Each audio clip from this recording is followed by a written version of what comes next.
Nathan പ്രവാചകനോട് ഒരിക്കൽ ദാവീദ് രാജാവ് പറഞ്ഞു, എല്ലാം ഒന്ന് സ്വസ്ഥമായി, എനിക്കാണെങ്കിൽ അരമനയുമായി. എനിക്കൊരു സങ്കടം, ഞാൻ ദേവദാരു കൊണ്ടുള്ള അരമനയിൽ വസിക്കുന്നു. ദൈവത്തിന്റെ പെട്ടകം തിരശീലയ്ക്കകത്ത് വസിക്കുന്നു. ദൈവത്തിനായി ഒരു ആലയം എനിക്ക് പണിയണം. രാജാവല്ലേ പറയുന്നത്? ഇത്രയേറെ അനുഗ്രഹത്തോടെ ദൈവം നടത്തിയ ദാവീദല്ലേ? അവന്റെ എല്ലാ വഴികളിലും ദൈവം അവനെ പിന്തുണച്ചിട്ടല്ലോ ഉള്ളൂ.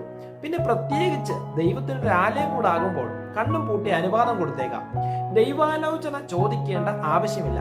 ദൈവത്തിന്റെ പ്രവാചകനായ നാഥൻ പറഞ്ഞു, നിന്റെ മനസ്സിലുള്ളതൊക്കെയും ചെയ്തു കൊള്ളുക, യഹോവ നിന്നോട് കൂടെയുണ്ട്. അന്ന് രാത്രി ദൈവം നാഥാൻ പ്രവാചകനോട്, ഞാൻ മിസ്രയീമിൽ നിന്നും നിങ്ങളെ പുറപ്പെടുവിച്ച നാൾ മുതൽ ഒരു ആലയത്തിൽ വസിക്കാതെ കൂടാരത്തിലും നിവാസത്തിലുമല്ലോ സഞ്ചരിച്ചു വന്നിരുന്നത്. ഒരിക്കലെങ്കിലും ഞാൻ നിങ്ങളോട് പറഞ്ഞിട്ടുണ്ടോ എനിക്കൊരു ആലയം പണിയുവാൻ? ദൈവത്തിന്റെ പ്രവാചകനായിരുന്നാലും ദൈവം അങ്ങനെ ചെയ്യുമായിരിക്കും എന്ന് വിചാരിച്ചും കൊണ്ട് ദൈവത്തിൽ നിന്നും അരുളപ്പാട് ലഭിക്കാതെയും പ്രവചിക്കരുത്. ഓരോ പ്രവചനവും ഓരോ പ്രസംഗവും ഓരോ എഴുത്തും അത് ദൈവമുഖത്തു നിന്നും കേട്ടിട്ടാകണം എന്ന് ഈ സംഭവം നമ്മെ ഓർമ്മിപ്പിക്കുന്നു. ഞാൻ സോഷ്യൽ മീഡിയയിൽ നിറഞ്ഞു നിന്നില്ലെങ്കിൽ, ഞാൻ പ്രസംഗിച്ചില്ലെങ്കിൽ, ഞാൻ ലൈവിൽ വന്നില്ലെങ്കിൽ, ഞാൻ എഴുതിയില്ലെങ്കിൽ എന്ന് വിചാരിച്ച് ചെയ്യരുത്. നമ്മളില്ലെങ്കിലും ഇതെല്ലാം നടന്നു പോകും. ദൈവമുഖത്ത് നിന്ന് കേട്ടിട്ടാണ് സംസാരിക്കുന്നതെങ്കിൽ അതിന്റെ ഉത്തരവാദിത്വം ദൈവത്തിനാണ്.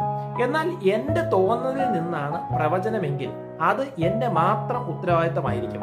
ദാവീദിന്റെ മകനായ ശലോമോനിൽ കൂടി ആലയം പണിയുമ്പോൾ ശലോമോൻ തിരിച്ചറിഞ്ഞ സത്യമുണ്ട്. അവന് ആലയം പണിയുവാൻ പ്രാപ്തിയുള്ളവനാർ. സ്വർഗത്തിലും സ്വർഗാദി സ്വർഗത്തിലും അവൻ അടങ്ങുകയില്ലല്ലോ. അങ്ങനെ ഇരിക്കെ അവന്റെ സന്നിധിയിൽ ധൂപം കാട്ടുവാനല്ലാതെ അവന് ഒരു ആലയം പണിയേണ്ടതിന് ഞാനാർ? വർഷങ്ങൾക്കിപ്പുറം അരയോപക കുന്നിന്റെ മുകളിൽ കയറി നിന്നുകൊണ്ട് ദൈവത്തിന്റെ വിശ്വസ്തനായ ദാസൻ വിളിച്ചു പറഞ്ഞു, ലോകവും അതിലുള്ളതൊക്കെയും ഉണ്ടാക്കിയ ദൈവം സ്വർഗത്തിനും ഭൂമിക്കും നാഥനാകൊണ്ട് കൈപ്പണിയായ ക്ഷേത്രങ്ങളിൽ വാസം ചെയ്യുന്നില്ല.